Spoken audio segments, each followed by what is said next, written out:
नमस्ते बच्चों। आज मैं इस वीडियो में एक नए विषय के साथ में आपके समक्ष फिर हाजिर हूँ। और आज का जो अपना विषय रहेगा वो है कक्षा 11 में राजनीतिक विज्ञान के अंतर्गत अध्याय 2, और इसका विषय है भारतीय संविधान में अधिकार। अर्थात भारतीय संविधान में जो अधिकारों का समावेश किया गया है उसके बारे में इस पाठ में हम विभिन्न वीडियो के माध्यम से विषय को स्पष्ट करने का प्रयास करेंगे। देखिए, सबसे पहले हमको यहाँ समझना है कि अधिकारों का हमारे लिए क्या महत्व है और इनको संविधान में क्यों संरक्षित किया गया है। इस बात को समझने की दृष्टि से हम कह सकते हैं कि संविधान में नागरिकों को अधिकारों को इसलिए संरक्षित किया गया है ताकि किसी अन्य व्यक्ति या निजी संगठन से कभी भी व्यक्तियों को खतरा हो सकता है, और ऐसी स्थिति में व्यक्ति को सरकार द्वारा सुरक्षा प्रदान किए जाने की आवश्यकता होगी। यहाँ ये भी जरूरी है कि सरकार व्यक्ति के इन अधिकारों को सुरक्षा प्रदान करने के लिए प्रतिबद्ध हो। इसके अतिरिक्त सरकार के विभिन्न अंग, जिनमें विधायिका, कार्यपालिका, नौकरशाही और न्यायपालिका, अपने कार्यों के दौरान व्यक्तियों के अधिकारों का किसी भी प्रकार से हनन नहीं कर सके। इन सब बातों को ध्यान में रखते हुए भारतीय संविधान में अधिकारों का समावेश किया गया है। तो अब देखते हैं कि भारतीय संविधान में ऐसे ही हमको नागरिकों को कुछ मौलिक अधिकार दिए गए हैं, और वो मौलिक अधिकार क्या है उन सब का हम अध्ययन इस पाठ के विभिन्न वीडियो में करेंगे। और आज का जो अपना विषय है उसमें यही है कि भारतीय संविधान में मौलिक अधिकार और उसकी पृष्ठभूमि।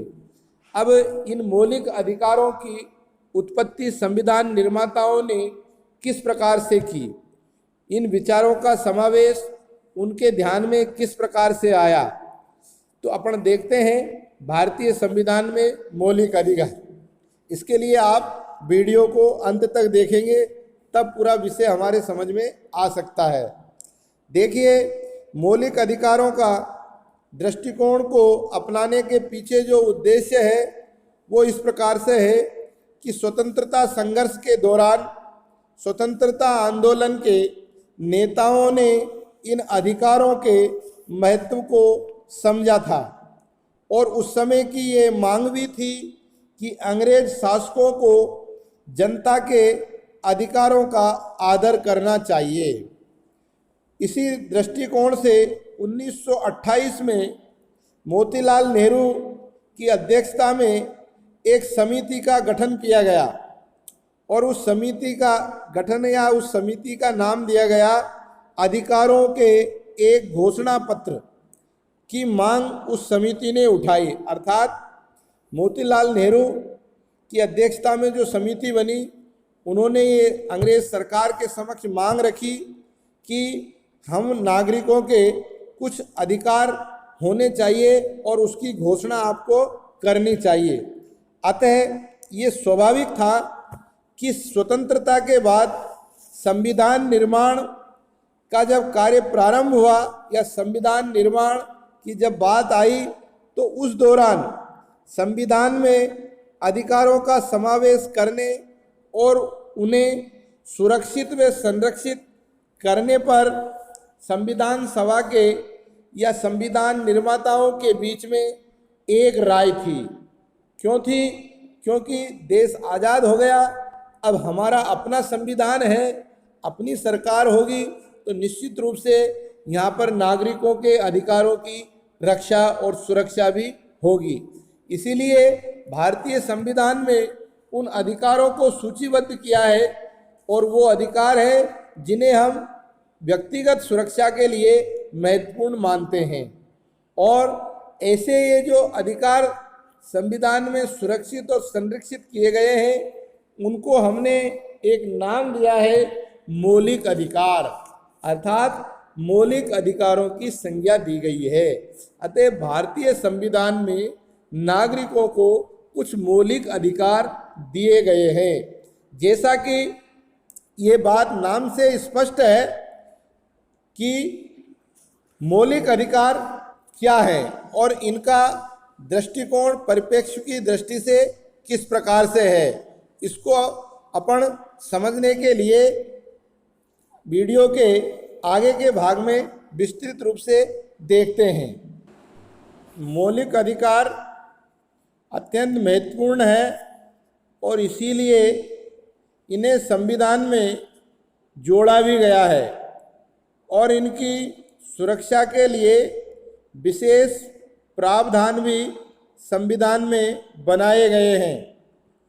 वे इतने महत्वपूर्ण हैं कि संविधान स्वयं ये सुनिश्चित करता है कि सरकार भी इनका उल्लंघन न कर सके। इस आधार पर हम समझ सकते हैं कि भारतीय संविधान में मौलिक अधिकारों को जो महत्व दिया गया है वो इतना उच्च स्तर का है कि संविधान निर्माताओं ने सरकारों के लिए भी अंकुश लगाया है कि कोई भी सरकार या शासन इन अधिकारों का किसी भी परिप्रेक्ष्य में, किसी भी परिस्थिति में उल्लंघन नहीं कर सकती, अर्थात इनका दुरुपयोग नहीं कर सकती। इसलिए क्योंकि यह नागरिकों की सुरक्षा के संबंधित विषय से जुड़े हुए थे। विशेष रूप से मौलिक अधिकार हमारे अन्य अधिकारों से भिन्न होते हैं, जहाँ पर साधारण कानूनी अधिकारों को सुरक्षा देने और उन्हें लागू करने के लिए साधारण कानूनों का ही सहारा लिया जाता है। लेकिन जब बात मौलिक अधिकारों की आएगी या मौलिक अधिकारों के हनन की आएगी या मौलिक अधिकारों की सुरक्षा की आएगी तो मौलिक अधिकारों की गारंटी और उसकी सुरक्षा स्वयं संविधान ने तय की हुई है। अर्थात मौलिक अधिकारों की सुरक्षा की गारंटी स्वयं हमारा संविधान लेता है। सामान्य अधिकारों को संसद कानून बना करके परिवर्तित कर सकती है, बदल सकती है, उसके स्थान पर नए कानून ला सकती है, पुराने कानूनों में संशोधन कर सकती है। लेकिन मौलिक अधिकारों के दृष्टिकोण में या मौलिक अधिकारों से संबंधित जब कोई बात होगी तो इनका परिवर्तन करने के लिए संविधान में संशोधन करना पड़ेगा। अर्थात एक बहुत बड़ी प्रक्रिया को संविधान को या शासन प्रशासन को करना पड़ेगा। इसके अलावा सरकार का कोई भी अंग मौलिक अधिकारों के विरुद्ध कोई कार्य नहीं कर सकता, चाहे वो कार्यपालिका हो, चाहे व्यवस्थापिका हो, चाहे न्यायपालिका हो। उन सब का दायित्व है कि इन मौलिक अधिकारों की सुरक्षा एवं संरक्षा प्रदान करे और इनके विरुद्ध किसी भी प्रकार का कार्य नहीं करे। इस अध्याय में हम इस बात के बारे में भी समझेंगे कि सरकार के कार्यों से यदि किसी प्रकार से मौलिक अधिकारों का हनन होता है तो क्या स्थिति बनेगी। इस बात को संविधान ने स्पष्ट रूप से सर्वप्रथम तो ये कहा ही है कि कोई भी सरकार या सरकार का अंग इन अधिकारों के विरुद्ध कोई कार्य नहीं कर सकता।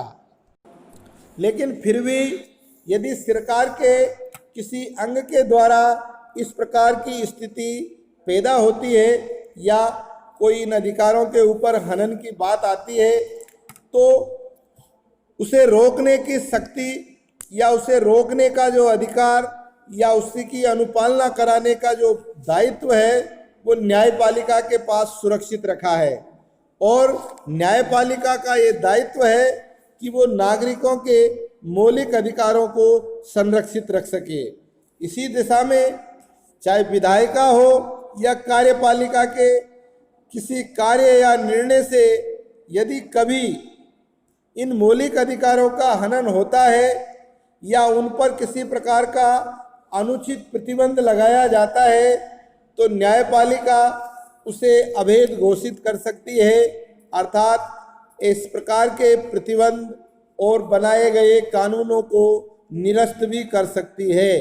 लेकिन मौलिक अधिकार निरंकुश या असीमित अधिकार नहीं है, इस बात को भी संविधान ने स्पष्ट किया है, क्योंकि कोई भी अधिकार राष्ट्र से ऊपर नहीं हो सकते।